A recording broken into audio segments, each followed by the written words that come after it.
Happy Tuesday, Modexus. This is Alan coming to you from my beautiful office in Vancouver. Today I want to talk about glutathione and cardiovascular disease, or CVD.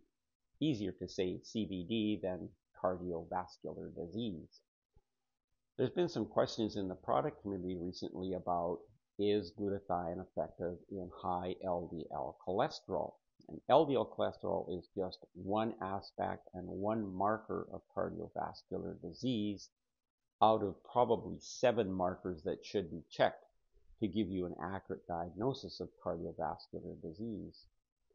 So let's talk about glutathione.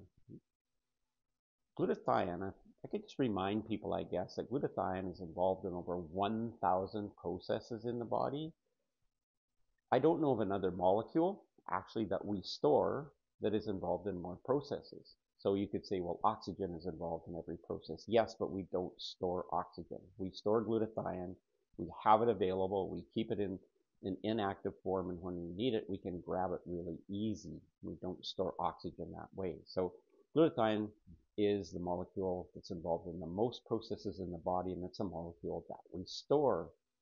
And we can actually increase or decrease the level of our glutathione. So we can decrease it with stress and with lots of things, toxins and exposure to, well, just exposure to oxygen, hyperexposure to oxygen will reduce our glutathione level.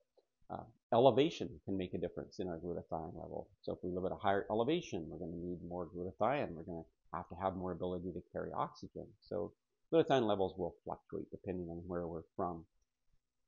When you read about things like exogenous glutathione, where they say, oh, it causes a 300% increase in intercellular glutathione, that does not mean that it's active. So if we could measure your activity, the glutathione activity in your cells, the things that glutathione actually does, detoxification and reduction of reactive oxygen species, if we were accurately measuring that, we could literally give you, based on your levels inside your cells, we could give you a measure of your longevity. In other words, how long you're going to be on this earth. Be a useful thing if we could do that. But that's how powerful glutathione is. So what is its activity in cardiovascular disease? Well, if I could take you to the ocean for a minute, just as an analogy. You go to the ocean, you're at the beach, the waves are rolling in, it's very peaceful, it's calming.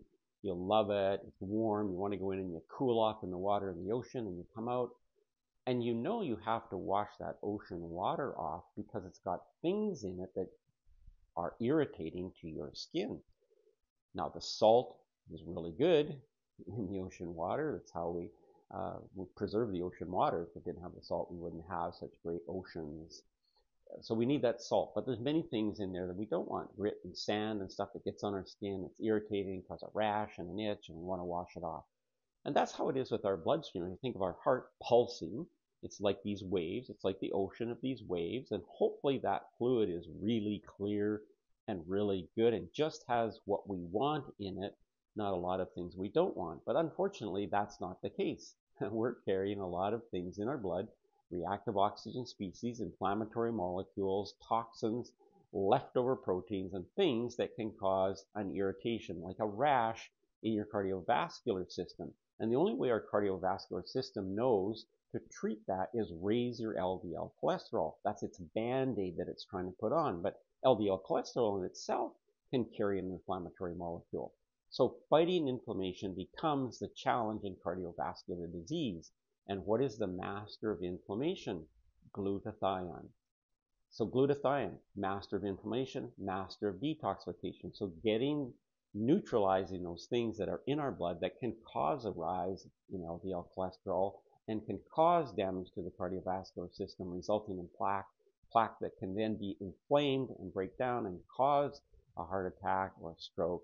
That becomes the goal. And glutathione plays an absolute major role in the fight against cardiovascular disease. So should you take glutathione if you are actually suffering from cardiovascular disease? Yes. Should you take it if you're not? Yes.